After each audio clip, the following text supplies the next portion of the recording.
I have been taking care of business and working overtime. From the Mouse That Roars news at regularguy.com on the web, I'm Roger Fredinburg, your host, with an exciting and just an incredible person joining us here. And I'm telling you, ladies and gentlemen, those of you who have listened to me over the years know that one of my pet peeves is this whole concept of freedom and property rights. Boy, do I get peeved. And there are a few people out there who are in the fight of their lives so that the rest of us can have a decent life. And one of those folks is a woman named Heather Gass.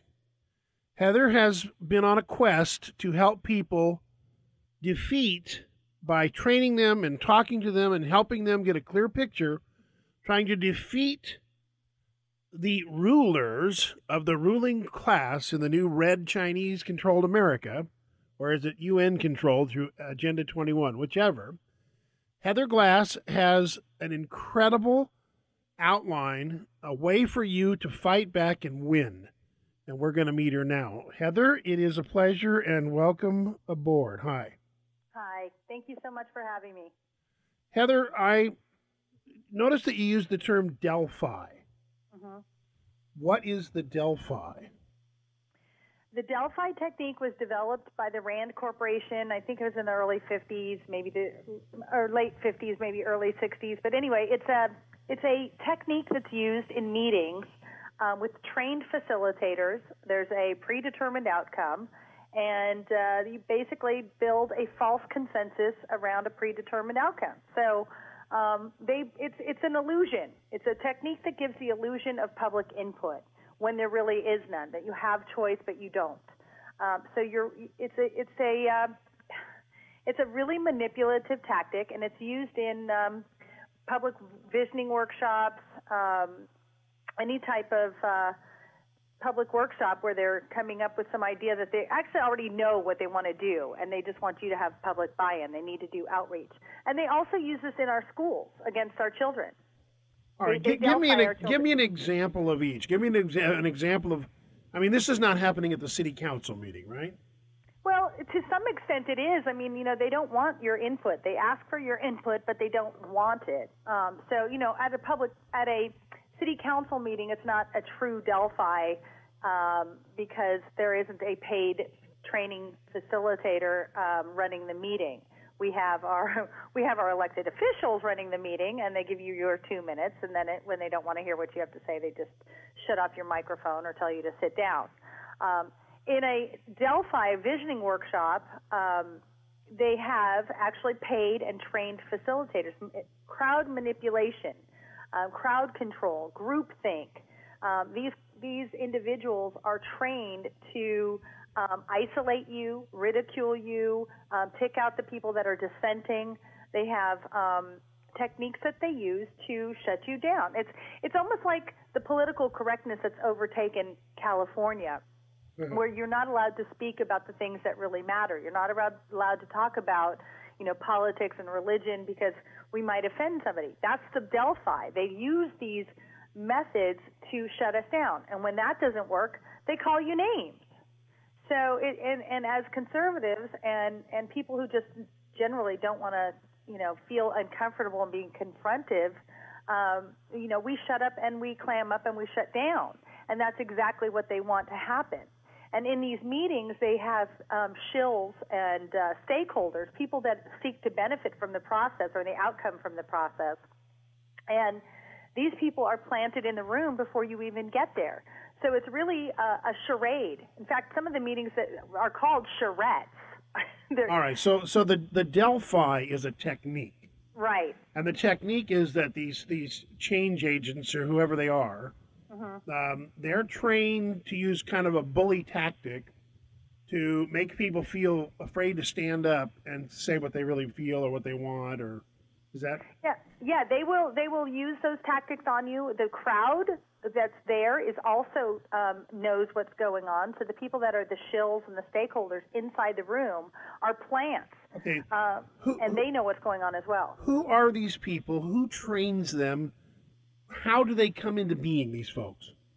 You know what? The American Planning Association does training for this. All kinds of different change agents, corporations that are trained and professional meeting facilitators. Being someone who was never trained in this, I'm not sure exactly why. I must have missed those meetings. Right, but I mean, I'm trying to get a sense of somebody somewhere has said to you, okay, I want you to go and be trained to do what? What are they telling these change agents, these facilitators, these, interruptus folks? What is it? Do you have a sense of what they're being told and why there must be some reasoning they give them for learning these techniques, right? Well, I mean, they want to. These are sales tactics. I mean, I don't know what they exactly tell these people, but they want a certain outcome. I want to go to that meeting. Go ahead. What's that? I said, I want to go to that meeting, but go ahead. They want a certain outcome, and they want to sell you on the outcome. And if you don't know what's happening, it's a sense of it's a sort of mind control, a brainwashing,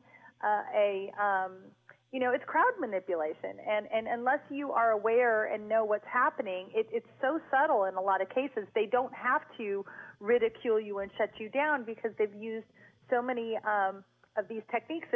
They're working in concert together. They have handlers in the room. It's actually very disturbing and sinister, and once you know what's happening, it's very disconcerting. But once you know what they're doing, then it's very easy to uncover it and expose it, and that's what we need to do. Well, there were some people who mastered this very kind of mass bullying, and one of them was named Joseph Goebbels. He worked for Adolf Hitler. Mm-hmm. Was a master at shaping public opinion. Mm-hmm. And obviously, in his case, shaping it against certain groups of folks. But it is. Would you say that this is kind of like that? Like they're little stormtroopers out there? I mean, I for lack of a better definition, that's what it sounds like. Because these folks are coming with an agenda to strip me of my rights and my freedom. Isn't that what their motivation is? Absolutely. I mean, these are Alinsky-type methods, where they beat you down, they, overwhelm you. I mean, if you speak out in these meetings, you are immediately jumped on from all different directions by people who are saying vile things to you, and these facilitators just sit back and let it happen. Because they don't get their hands dirty for most of the, they are all too happy to let the crowd devour you. And most people can't handle that kind of, attack. And when you're an unsuspecting individual who goes into a public meeting thinking that all the other people there are just like you, just want to know what's going on and are concerned, and, you're just trying to figure out which way is up, and you heard about this meeting, you're not prepared mentally for the game that's being played. I mean, this is really a game. This is you are an actor, an accidental actor in a play that already has a script, and everybody knows the script but you. All right. Well, who sets up these meetings? What do we look for? We get a notice in the mail. We see something on the television. How do we identify one of these meetings is about to occur?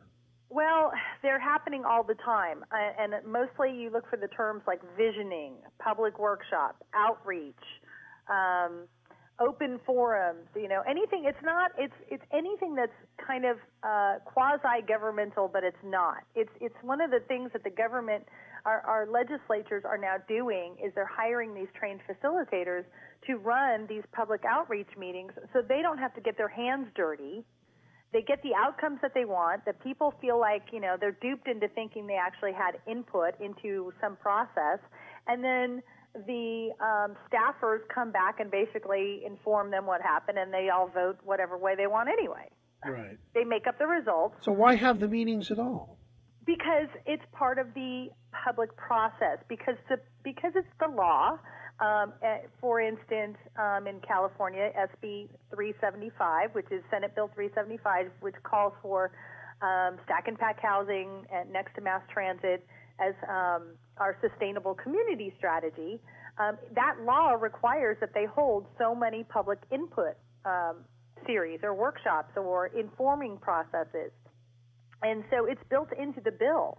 So they have to be able to, before they can move on with the process of actually taking away our private property rights and moving us all into, high-density stack and pack housing, they've got to hold these public input hearings.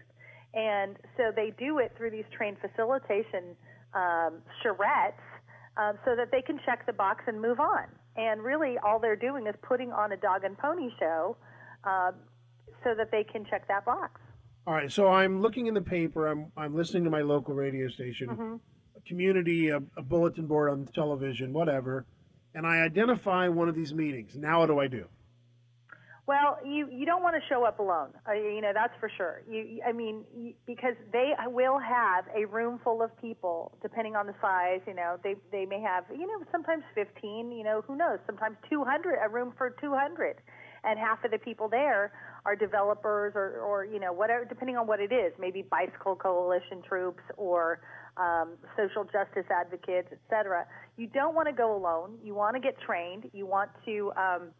I've got videos out on the internet about the Delphi Technique, Tea Party Television through YouTube. You can watch my group in action and how we take these people on. I've also got step-by-step instructions on how to do it. But you basically want to work as a team. Now, it's all about saying no and standing your ground and really just being assertive. What it really boils down to is these people are going to try to railroad you. They're going to try to manipulate you, and your job is to keep yourself centered and in a place where they can't manipulate you. Don't let them tell you what you want to think, and that's what they're going to try to do. So you prepare your troops, you get your people trained, you get as many as you can, and you show up to the meetings. You don't need to sign in, you don't need to pre-register. A lot of the tactics that they use to try to keep the public out is they violate the Brown Act all the time, which is the Open Meetings Act. And one of the things that they do is they require people to pre-register so they can figure out who's coming and then try to counter that by stacking the decks with their people. So you don't have to pre-register. You don't have to identify who you are. You just show up. It's an open meeting. And then you just ask a bunch of questions and keep them on the defensive. And don't let them vote. These people, what they're trying to do is they have an outcome that they want to get to, and they want to just move the process along in the meeting such that they get to that outcome. And so all they're trying to do is get you and the other unsuspecting concerned citizens who happen to show up to think that you had some say in this process, and they want you to vote. And they give you very narrow choices.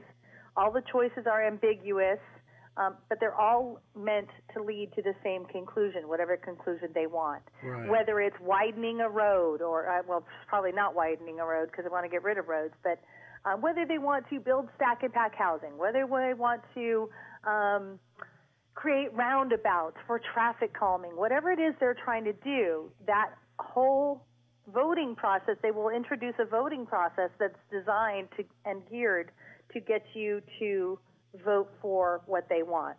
And so the process, what we want to do as individuals is we don't want them to vote. We don't want these shills and stakeholders to vote because those people will be voting in the meeting, and we need to expose them too. So there's a lot to think about when you're there. You really need a strategy. You really need to get people who are trained, who can stand up to them and say no. But you never want to be identified as a group. Well, if it's a one-off meeting, it's probably not a good idea to show up in matching T-shirts. Yeah. Matching Tea Party T-shirts or something. Well, I mean, it's just that the media, who always seem to be on the wrong side of these issues, they'll discredit you. Oh, a bunch of Tea Party hacks showed up there.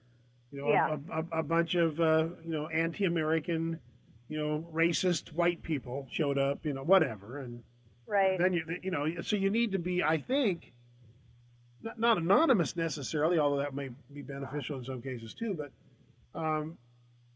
it seems to me like you don't want to go as the the Glee Club, you know? Well, you don't want to give them any more ammunition. Right. I mean, that's the thing.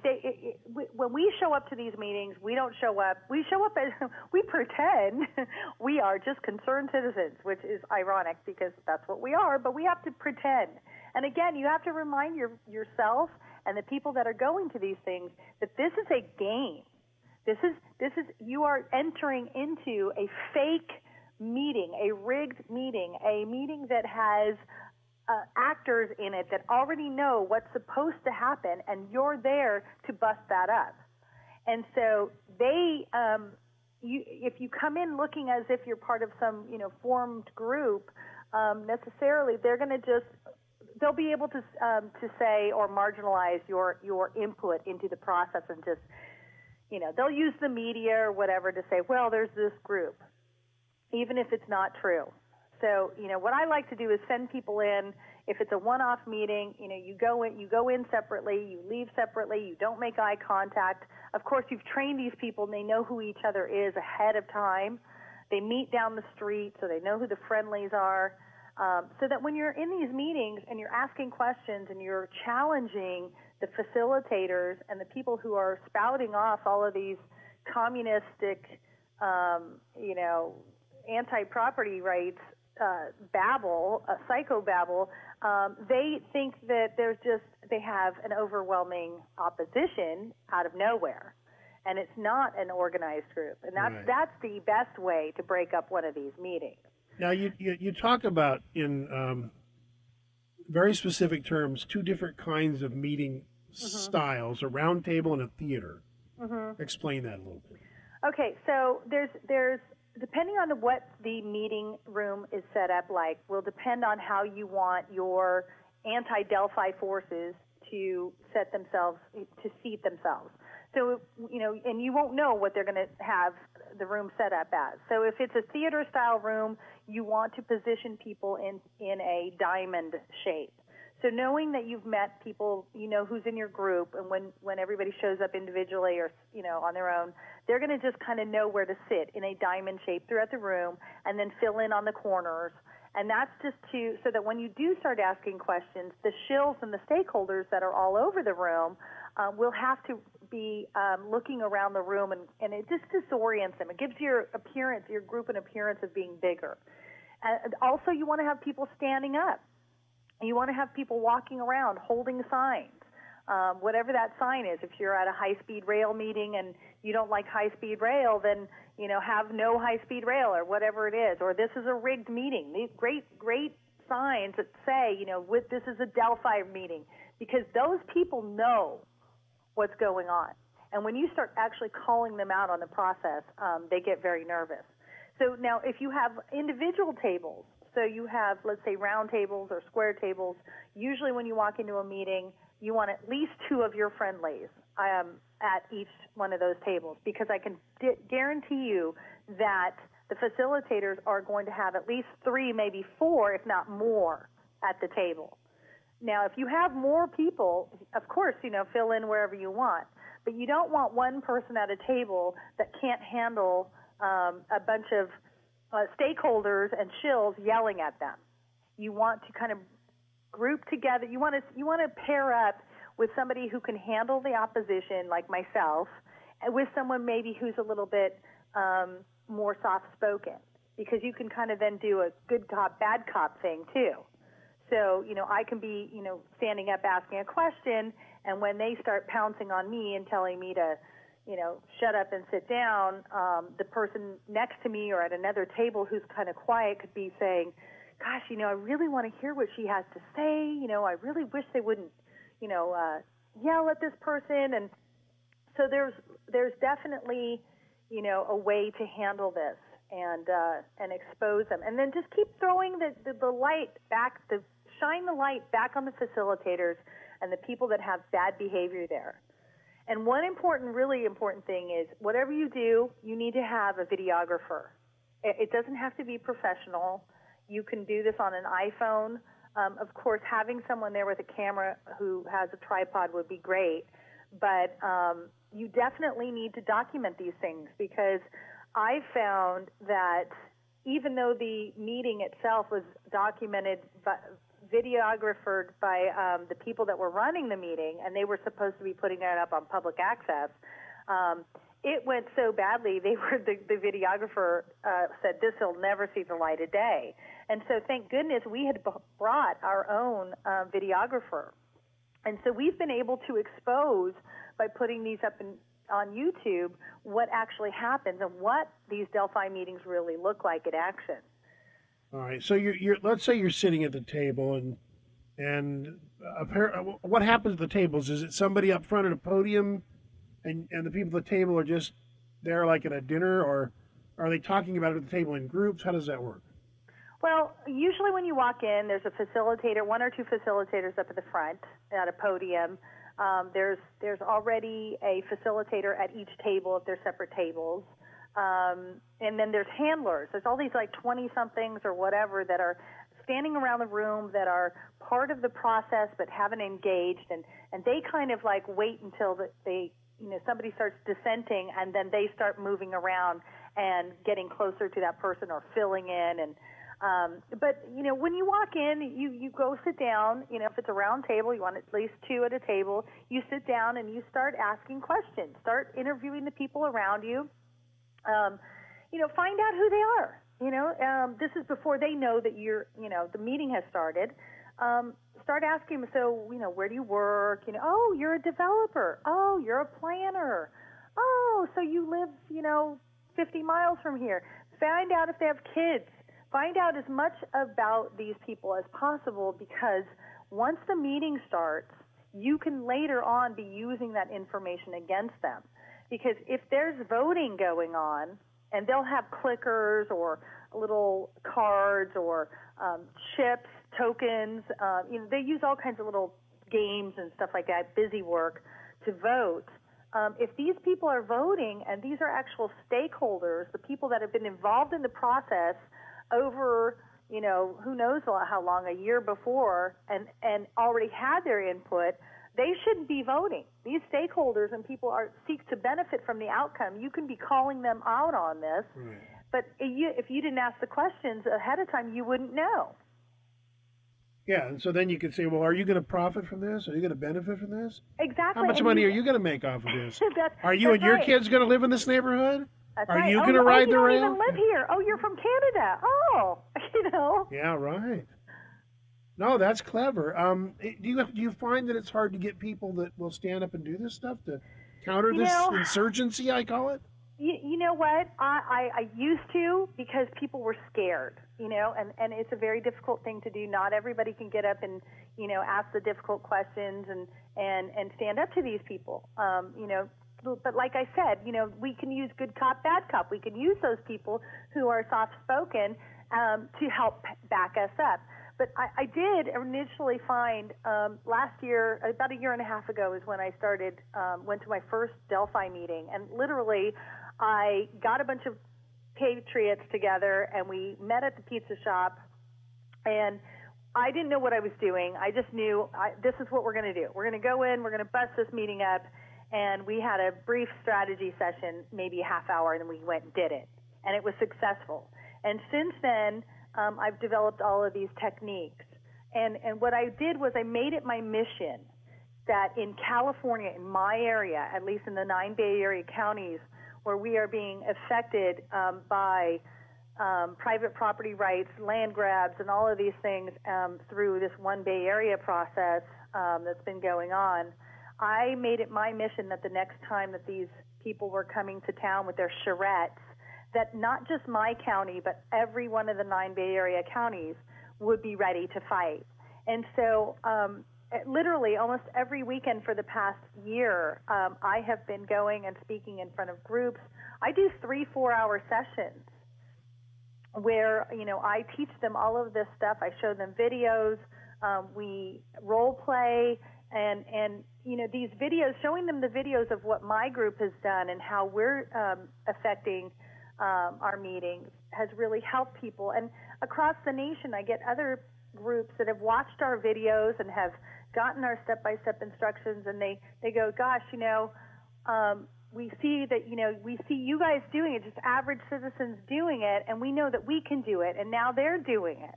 And I'm getting calls. I'm literally doing a training session this weekend in Hollister. I did one a couple weeks ago in San Diego.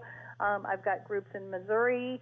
And really, it boils down to I am teaching people how to say no. It's really about, it's just really about giving permission to people to say no and set their boundaries and really mean it. And because that's all of us have been trained to kind of go along to get along. And I know it's a little more complicated than that, and there's a lot more strategy involved, but, I'm here to tell people that we need to start pushing back. And what I've found in California is, we're gaining ground, we're gaining success because these people, the progressives and the ones that are pushing the agenda down our throat, are not used to being told no. They're not used to average citizens standing up and saying, no, you're not going to do this, right. and pushing back. And when you do push back, they start freaking out. And so we really are having change. Oh, I know. I had a similar situation where I was invited to a group on public schools a number of years ago. The local newspaper had me in with the education secretary out of the state capitol and a bunch of parents, and they tried to do this. Now, again, I didn't know what they were doing to us, but I just kept asking questions. I didn't know what else to do. And I don't know, maybe you do this too, but they would say, well, we don't really have time for that. So, wait a minute. Are we here for my input? You said we're having a public hearing. We'll input. You'll input. I'm giving you input.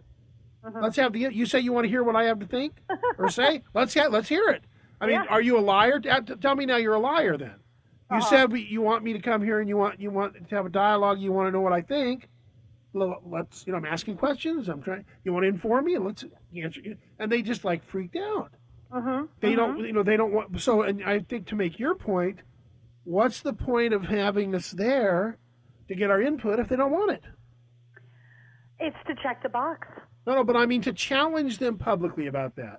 That would have to resonate even with the people who are on their side, Yeah. Excuse me. This is about getting our input. That's what this meeting's about, right? Oh, yeah. No, so exactly. Then how can you not take our input if that's what the meeting's about? I mean, I may be dumb, but I'm not that dumb, Well, and that's the thing is, I didn't even know what the Delphi was. I literally had started doing research on all this stuff because I knew there was some type of manipulation was going. It's just political correctness run amok, basically, is what I thought at first.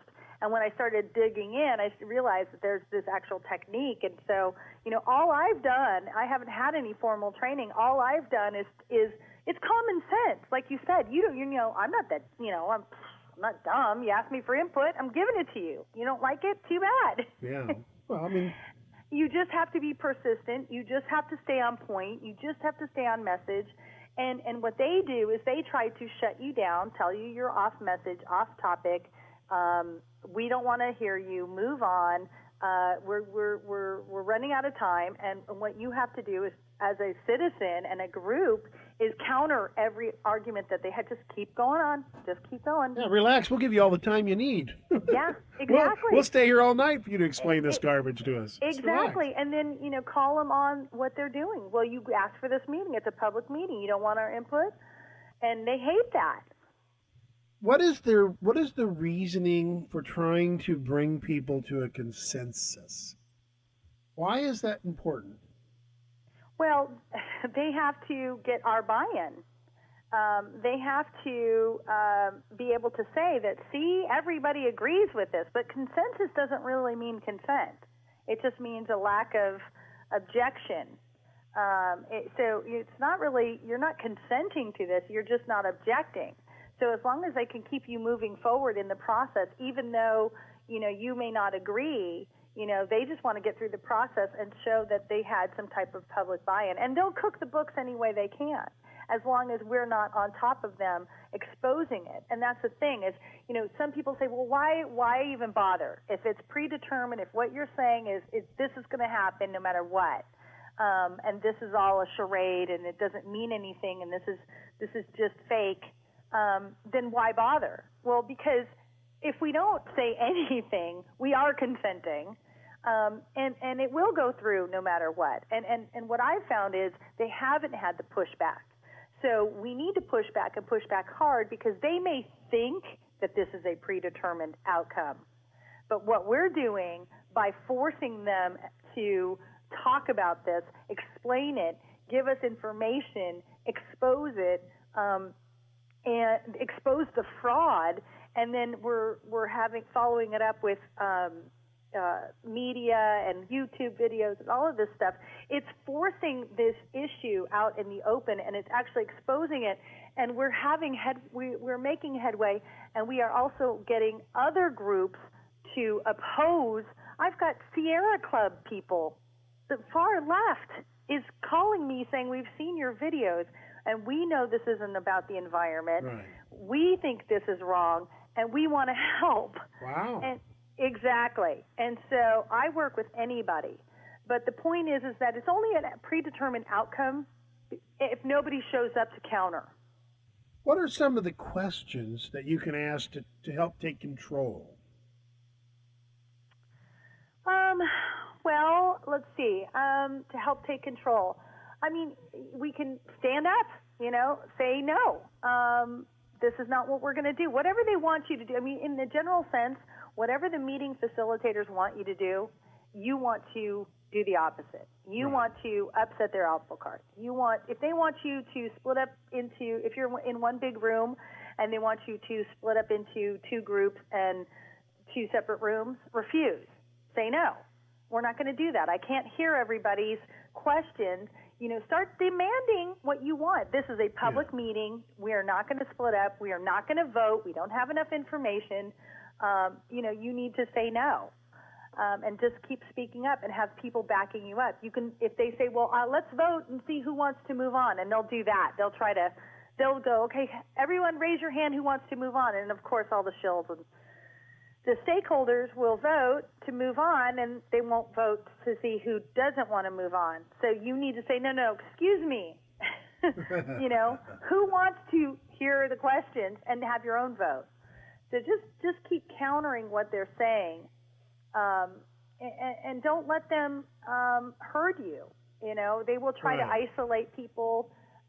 They'll say, okay, they'll mix it up. They'll say, okay, everybody stand up, and now we're going to have all the people who like, whatever it is they're trying to push. If it's high-speed rail, everybody who likes high-speed rail over here, and everybody who likes, mass transit with sort of high-speed rail here, and everybody who doesn't like any of this stuff, go over there because they want to get rid of you guys. Right. So if they're treating you like a 5-year-old, it's probably a good idea to start talking and asking questions, right? Exactly. There you go. To me, it's common sense. I guess maybe because I just am not somebody who let somebody tell me what. I don't like anybody telling me what to do. I think I'm going to arm you with pepper spray. Wow, that would make me dangerous. I mean, really, think about it. That person jumped up and menaced me. I felt like my life was in danger. And in these meetings, it's interesting because I have been flipped off. I have been yelled at. I have been assaulted. I've had a MTC, a Metropolitan Transportation Commission employee, a staffer, body slam me. I've had a woman get up and come over and shake a cane in my face and tell me she was going to take me out after the meeting. You got to keep going. And when when something like that happens, you need to make a huge deal about it, and you need to say to the facilitators, what are you going to do about this? Are you going to take this person out? Is this the type of meeting you're going to hold? Are you going to let people assault? You need to make a huge scene. Right. In Oregon, and I don't know how it is in California, but in Oregon, if you put someone under citizen's arrest, you can use all force necessary, including deadly force, to contain them. Wow, I wish I would have thought of that. And I wonder if California has a similar law. I don't know, but they were so concerned in these last round of public meetings that we had that they literally had the cops. They told the cops ahead of time in each of the counties that we were a violent group and made up all these lies. And so the police were there and showed up, en masse, and they kept trying to get the police to arrest us for just asking questions, right, and being loud. And when somebody was trying to assault me, they wouldn't arrest this woman. I was like, I want this woman taken out. I want her arrested, and they wouldn't. And yet they wanted to take. They were surrounding me because I was being too loud. I'm like, I'm being loud because this woman is telling me she's going to beat me with a cane. And like I said, and I'm sure every state has a little bit different law, but in Oregon, if you feel threatened, you can place someone under citizen's arrest, and they have no choice but to abide by your arrest. Well, I'll try that next time. And let the courts work it out. So you might look up the law. Okay. But yeah, I mean, I'm not trying to tell you how to do it, but I'm telling you, these people need to be stopped. No, and exactly. And the thing is that, here it is. We're citizens. I mean, look, we're all busy. We've all got lives. We're going to these meetings. I went to a meeting last night. Started at 7. I didn't get home till midnight. It wasn't even over. I mean, I'm exhausted. We're trying to speak out. They make it so difficult. And when you do speak out, they've got people yelling at you and assaulting you. And yet we're supposed to be, we're the bad guys, right? We're the ones that shouldn't be there. And these people are getting paid to be there. Can you get radio talk show hosts and media and people to come to these meetings? Have you? Well, you know what? I have started, that's a good question. And you need to get the media involved. But, I have found in my local area that a lot of the local media are sponsors of these initiatives. Right. So they're only too happy to show up and then completely take your yeah. So I mean, you have to say to them, we're going to start calling your sponsors. Yeah. You're going to put your sponsors out of business with this liberal lunacy. But you know what? The thing is that I hate talking to the media. I hate doing interviews, but I have to, because you have to get your message out there. I try to avoid labeling myself as a Tea Party person, even though, I am a Tea Party person. But that's the first thing they want to go to. They want to label everybody and anybody who dissents, which that's not the case at all. There's all kinds of liberals and Democrats and different, just concerned citizens showing up at these meetings. But it's convenient for them to push everything onto the Tea Party, because then they can just kind of marginalize.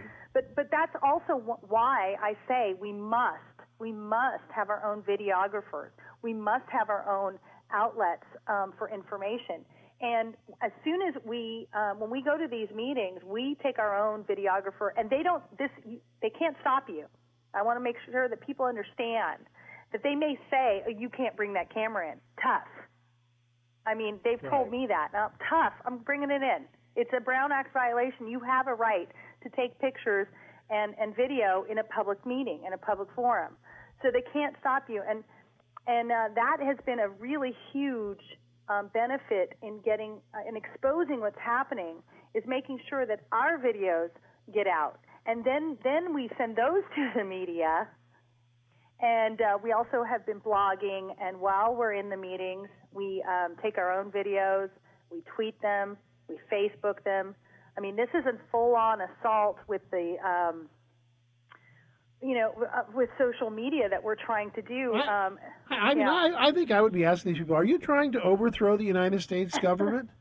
Do you understand that it's a felony and you can be put in prison for life for trying to overthrow the United States government? Are you trying to overthrow the Constitution of the United States government, Mr. Jones? I mean, I don't know. They just ignore you, don't they? They just laugh. I mean, they lie. These people lie to your face. They lie to your face about what it is they're doing. And see, the thing is, last year, or when the first go-round of visioning sessions that we encountered, like I said, I didn't know. I just knew what they were doing was wrong. I hadn't read the bills. I hadn't gotten into the weeds with all of the different nuances of what's happening. And so this year, like I said, I made it a point to train. I've trained hundreds of people all over the Bay Area. We've got an army of informed, anti-Delphi people now, and they're fired up. But we've also educated ourselves. We've read the bills, so that when they're up there spouting all of this nonsense about how it's not going to affect private property rights and whatever else, we have facts and figures and can cite them off of their own website. I mean, they're telling us that we're tinfoil hat wearing, crazy people because we're citing the United Nations, and we find on their website that they've signed a compact, and on their history page It says they've signed a compact and adopted the United Nations definition of sustainable development. But, to me, it's an act of fraud. Mm-hmm. And fraud is a crime. Mm-hmm. And I think I would be arresting people for fraud. Mm. I mean, it is fraud, isn't it? It's fraud. And it's abuse of public power or authority. It's all kinds of stuff. A lot of these are non-elected. That's the other thing is we've got these layers upon layers of non-elected NGOs, non-governmental organizations that are now, calling the shots. And so we have no accountability. We have no way of voting these people out. It's becoming more difficult. Yeah. Well, I mean, I think that I've been out of it for a while. I've tried to just because I honestly and I don't mean to sound violent because I'm not, but I really have a desire to just sometimes throttle these people. Mm-hmm. And I was in the fight at a different level for a lot of years, and it's really hard to maintain. Yeah. And so I think that what I feel is coming is that this stuff is going to end up causing people to get hurt, and it needs to be stopped. And so when someone like you is out there trying to educate people, and at some point they will get frustrated when they can't win anymore, or they can't just waltz in and win and take over. When they have to work with it, I mean, I know these people are pretty lazy. When they actually have to actually work for it, they're not going to want to do it. They're going to be, in other words, you're going to expose them in a new way. And you're right. And that's the thing is, the tactics that we use in one meeting, if there's a series of meetings, the tactics you use in one meeting, they learn and they adapt and change for the next meeting. So we had 9 meetings. After every meeting, we had to debrief and brief the next group so that they would know what to expect. And so, you have to be one step ahead of them. And like I said, you have to train. That's why people need to be trained. They need to know what's happening. They need to know that when whatever these people want, if they want you to sit down, you stand up. If they want you to stand up, you sit down. If they want you to move to another room, don't do it. Whatever. Right. That's how you frustrate them. And, but once you have trained troops and then you can do that. But like you said, they are going to get to a point where. And then they're already doing that. The American Planning Association is already holding boot camps on how to deal with us. Good. How do we get into those?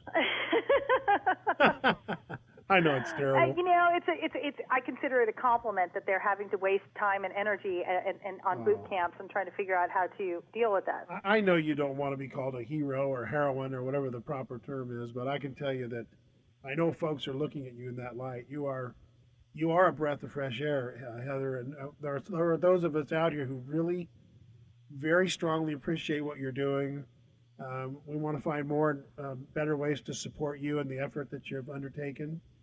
And I know that there are a lot of people who have so much to learn. Do you have a website? Is there some place where people can just go and learn more, or is it all on YouTube, or where do people go? You know what? There's a lot out there, but you could certainly go to the eastbayteaparty.com, and I have a lot of information there in the Green Tyranny section and videos and whatnot. You can go to Tea Party Television on YouTube, and you can see hours upon hours of videos of different meetings that we've broken up and spoke out, and the different tactics that we've used. You can go to Democrats Against UN Agenda 21.com, which is Rosa Quarry's site, and she's a really good friend of mine, and yes. and we do a lot of actions together. She wrote a really good book. What was that book she wrote? The Behind the Green Mask. Yes, Behind the Green Mask. Yeah, brilliant, Behind the Green Mask. And Rosa, is a Democrat. I was a Democrat. I was a Democrat up until 3 years ago. And this is not a left or right issue. It really isn't. And like I said, I'm working with people. I have people literally from the Sierra Club that I communicate with on a regular basis, and we laugh because we are so far apart on so many other issues. But what they're finding is that this whole environmental movement has been hijacked, and it's not what they think it is. And some of them are starting to actually wake up. Right. It's the enemy of my enemy is my friend kind of a thing. Yeah. Right. Yeah. Yeah, and so I was a network engineer for 17 years, and so I taught. I mean, I was a professional trainer, and so this is what I do. And so it's interesting that I retired, 8 years ago when I had my kid, but this is what I can offer. Is I am really good at motivating, mobilizing, and training people, and educating people on what's happening, connecting the dots, knowing how to fight. Is what I'm really good at. And I'm not going to make a good global slave, so. Yeah, well, me either. All right, it's Heather Gass, Gass. I'm sure your search engine will help you find her. And Heather, thank you so much. You are absolutely an awesome, and just a wonderful inspiration to me, and I think soon to millions of others. And thank you, and God bless you so much. Okay, thank you. Bye-bye. Bye-bye.